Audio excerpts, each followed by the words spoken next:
and gentlemen, let's go. Where Brooklyn at? Where Brooklyn at? Where Brooklyn at? Well, actually, I live in Delaware now, so does that make me a Delawarean? Sing it, girl. You know, Beyonce is my friend in my head. Jay my people sometimes, too. Yeah. I mean, like, be true, man. You know, when I was a kid, I had an imaginary enemy. Like, does that make me crazy? Life as P, presented by Say What Radio. Hello, welcome to Life as P. I'm your host, Phoenix Ash. If you hear any noise in the background, it's because I'm washing clothes. So I'm trying to multitask. But if you're a repeat listener, thank you so much for joining me again. I appreciate every bit of your time. If you are a new listener, I appreciate your time as well. I also appreciate you giving me a try. If you've listened before, you know that I talk about my themes every week. I am a writer and author, which is not always the same thing. Well, the author is always the writer, but the writer isn't always the author. I'm a newly single mom, I guess you could say, going through a divorce. Been finding my way in the industry. When I first started this show, I was attempting to live a life that I wanted to have by design. I was leaving corporate in order to pursue writing full time and see what that could do for me. That was a successful stint. I was able to publish several books on my own and then secure a writing contract where I now publish under Beloved Publications.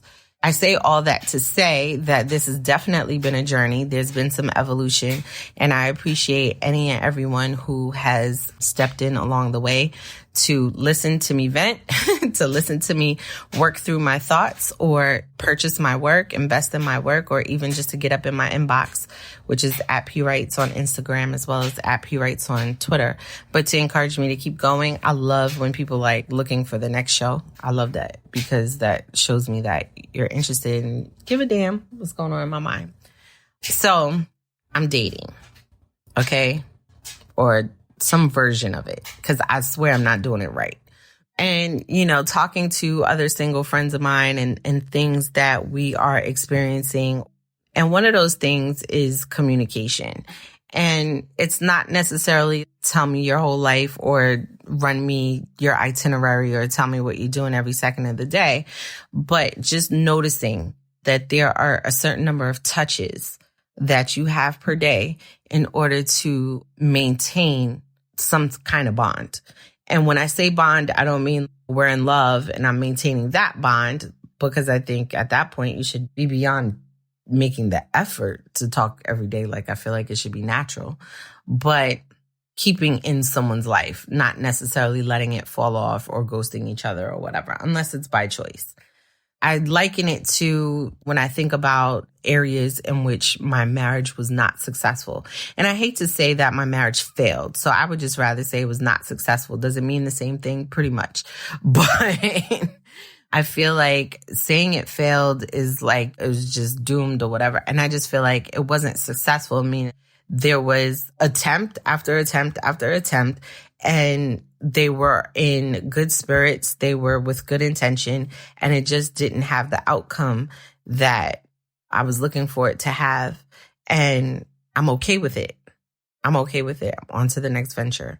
So anyway, I was thinking in areas, and I'm just, one of the places where we sort of lost each other is touches. We would go days where we had not touched each other and not even noticed. So when I say we hadn't touched each other, I'm not just talking about intimacy or sex. There was no brush to the face. There was no kiss on the forehead. There was no hand on the thigh. There was no touch to the small of the back. And I'm not just talking about towards me. It was me not doing it as well. So I think that the lack of physical communication led to a breaking of the bond, so to speak. And then other things stepped in and just made it too difficult to resecure that bond.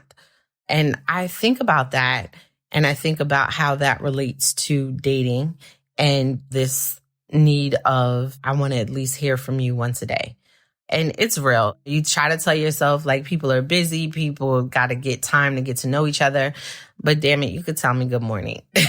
So it's the touches, it's the communication, it's the you're on my mind. It's the little things that secure the bond or tighten a bond or create a bond. So you're a guy and you're talking to a female and you are someone who talks to her once every 3 days. But then there's somebody else who's telling her good morning every day. Now, if you guys are neck and neck in terms of her feeling you, right? Not necessarily like because you're a cuter, better job or whatever, but like you guys are neck and neck. She likes you the same. The person who is sending her those good morning texts, though, that's probably the person she's going to gravitate towards because that's who is putting in the effort to build the bond and to secure the relationship. I feel like it's the nature of how it is. You can probably come up with a couple of anomalies, but in general, at least from my experience and the experience that I'm gathering of the people I know, I think that that's what the situation is. All of that to say, this is not a show about my dating life or romance. Although if you want that, there is crossover shows between me and Say What Radio that I'm sure you get a kick out of. But I think about the concept and relate it to my work. Think about how it is so easy to lose interest or to lose the momentum when doing your work. So when you have this passion, a lot of times we confuse ourselves and mislead ourselves by thinking that because it's our passion, because it's our calling, that we don't have to work to stay active in it. That we could do this thing in our sleep, eyes closed. It's going to be perfect. It's going to be great every time. And it's what people know me for. And I don't have to think twice about it. So I don't have to prepare. I don't have to invest. I don't even have to practice it daily. I know I'm going to show up and be phenomenal. You may be, but then that just means there's another level left of your phenomenal because it's untapped. The preparation will tap into it. And so if I go 3 days without writing, it becomes easier to go a week without writing. And if I go a week without writing, it becomes easier to go 2 weeks without writing. And the next thing I know, I'm losing a whole month if I let it go, right? I have to purposely say, no. Let's bring it back. And I liken it to dating. I do. I think it's very similar. There's a certain amount of touches that you have to give to your work, to your craft, to your passion in order to constantly resecure your bond with that thing. That business that you love or would love to start or have started and you're working in, or that dream job that you finally got. And maybe working for someone else, but whatever, it was your dream job. It needs touches. The dream job is probably easier because you go in every day. But the aspects in which you love, if you don't touch those aspects regularly, you can fool yourself into thinking that you are no longer in love with this job, that you no longer like it because your mind is focused on the areas in which is not filling your spirit. It's focused on the hassle or the challenges or the things that are mundane, but you need the touches to the things that you care about and you're passionate about. So that's people, that's callings, that's children. I can't remember how many times a day they said that children need hugs. But if they have a certain number of hugs or more per day, they'll grow up to be more confident. I feel like that's very true with my own child. I'll hug and kiss up all the time, and she's extremely confident. Somebody may say that's also a trait of mine. It's really not. I work at confidence. I didn't always have it. I had low self-esteem for an extremely long time. I've had my emotions, my self-thought, all of that battered and bruised for what seems like forever. And it's only been, I'd say, like the last 5 years that I started to come out of the fog and invest in my life and make it something that I wanted to live and invest in myself and do the things that I felt would make myself happy and make me proud of myself. And then, of course, once I had Sadia, everything got turned up 3 notches because now I have this little girl who needs to not learn these things strictly by me talking them to her, that I need to show them. So I need to be some kind of an example. But the same way that she needs touches in order for her to be confident, feel like the work needs touches. The passions need touches. They need you to pay attention to them, not let too much time go by without you putting a finger on them, taking the pulse, seeing where things are going, how you can contribute to your own passion, how you can further your own passion, how you can participate in it, because we don't always participate in it. You really have to date your craft. At least in my mind, this is how it's making sense to me right now. That you have to date your craft. You have to give your craft a certain number of touches in order to secure the bond. You cannot just rely on, I'm so dope that I'm just going to show up and be dope. Somebody's going to pay me to do this thing. I'm going to be dope. I'm going to be done with it. I'm going to go about the rest of my life. And then somebody else is going to come and commission me to do something, and I'm just going to be dope. Now, I'm not to say that that's not possible, but there's levels to your dopeness. And why not strive to be the best version of yourself, the best version of that passion? That, I believe, requires the touches, the love. The touches is the love. It's the reminder that I love you, right? When I'm washing dishes and if I have a significant other who puts a hand at the small of my back or kisses my forehead, asks me how I'm doing, that is the reminder, hey, I love you. And particularly when it's not expected, right? So I'm all for that. It's like that with the work, though. I have to remind the work that I love it. There's so much time where we're working on our craft and our passions or this entrepreneurial opportunity that we're trying to grow. And we're like, it needs to maintain my interest or I need to still love it. But in some abstract way, I think that the work needs to be reminded that you love it. So if you're a writer, it means dipping into that work daily. You might dip in as a writer today, an editor tomorrow. You may put it on the shelf because you need to get your mind clear of that story or you need to read a different story, but you need to figure out what you're going to invest that time in. And if you're going to give it away for a little while, that's fine, but keep yourself abreast of what's happening so that you can come back to it. Because it's going to need the reminder that you love it. When you remind the work that you love it, you remind yourself. And the work will show you. The way that the work will flourish and bloom will be a reminder of why you love it. It would do the thing of keeping you entertained, keeping you attached. But it's because you've cultivated the bond.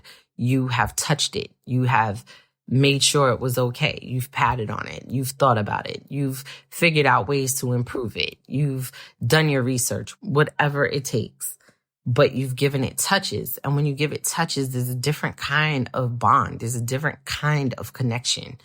It feels like a different kind of elevation. It doesn't have to be subconscious like, oh, well, if I loved it, then I would do X, Y, and Z. It's not even that. Sometimes you love it and just don't. It's just like a relationship. Sometimes you love it and just mistreat it sometimes. Not on purpose, but sometimes you have to be reminded not to mistreat it. Sometimes you love it and you still forget to touch it. During my marriage, it wasn't like we didn't love each other as people. I think long ago we fell out of I want to be with you forever type love. But to love each other as people, if we wanted to truly invest in our marriage, I think a great place where we could have started was the touches. And our touches were not intense. They weren't, even our intimacy wasn't truly intimate. It was lacking. I'm not trying to say, oh, he's weak in bed, we're breaking up. Like, that's totally not where I'm going with it. What I'm saying is that those touches that should have happened for no reason at all, that didn't have to materialize into sex, those touches didn't exist. And therefore, there was nothing really working at our bond. And our bond needed to be reminded by our bodies that we were still in it. And neither one of us was willing to break on that. So the bond was broken. And when I think about it, I'd be scared that the bond can break from me and my work because I know I worked so hard to get there. And because it's been broken before. There's been times where I've gone months without writing. months because I'm preoccupied with every other problem I have and never really paying attention to the story or how the story is developing or whatever. I need to give it its touches, and I wasn't. So when I think about it now, I feel old, right? I feel like as we get older, we sometimes just feel old, even if we're not. And so I'm like, I don't know how many opportunities I'm going to get to invest in this work. So I give it touches every day, whether it be just to read over something I wrote and fix a word here or there, or if it's to truly edit it, or if it's just, I got to write the next chapter. It needs its touches. The work needs to be reminded that I love it. As much as I need to be reminded that I love it and why I selected it and all that good stuff, the work needs to be reminded. And that I feel like you do by your research on the topic, or you taking 20 minutes a day to either read your work or write the next portion of it. You got to date your work. You got to fall in love with it. And then you have to maintain the love. It's just like regular love. You don't just fall in love one time and then that's it. You have to work to maintain it. You have to cultivate it. You have to remind each other that I love you. You have to remind yourself, this is the person that I love. And I think, like I said, it's the same with your work. You have to remind yourself that this is the thing I love. This is the thing I'm passionate about. This is what God has called me to do if you're a believer. And so it deserves touches. It's its own living, breathing thing. It is. It's going to become accomplishments. It's going to become goals. It's going to become the accolades of your life. So it has its own way of being its own living, breathing thing. Touch it like you would do a human. Touch it. Care for it. Nurture it. Cultivate it.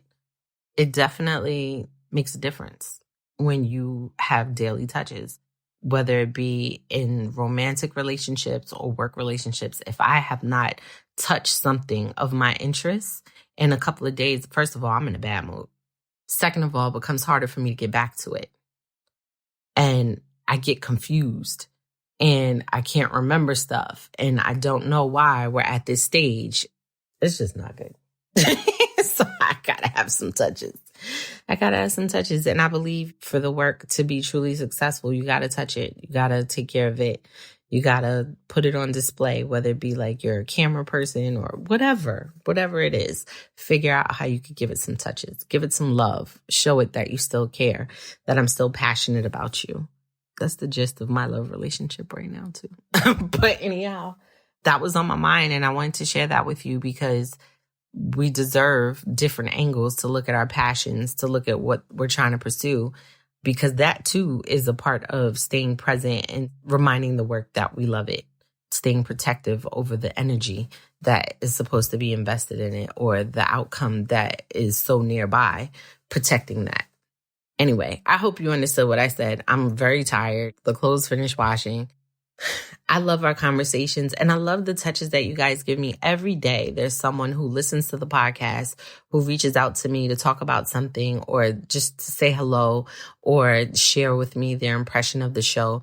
I get it. I appreciate it. Thank you so much. The show is on Spotify, iHeartRadio, Google Play, Apple Podcasts. You have friends who need to listen who don't have your same device. Give them a listen. Give them a listen because there's something for everyone here. I said give them a listen, right? Yeah, that's me falling asleep. So if I start to babble and that makes sense, that's me falling asleep. It's been rough, y'all. It's been rough. But anyhow, yes, if you want to get at me, please get on Twitter or IG. Message me at P Writes. I got books. Buy some books. So Savage Fever, I'm so proud of it. First episode is out and now episode 2 is out. So definitely pick that up on Amazon. You could download it to your Kindle or any Kindle device or app. The app is free on most phones. It's dope. It's dope. I've got messages on Facebook. People are reaching out to me like, yo, this series is dope. So yeah, take a look at that. If you like erotica, Touch Me First is up there on Amazon. You can pick those things up. Let me know. Hey, if you want to order it directly from me and want a signed copy, get up in my inbox. Let me know. I'll make that happen for you. Until next time, when we can exchange power, I'll be thinking about you and hoping that you're safe and that election day went the way that you wanted it to. All right. Peace, y'all.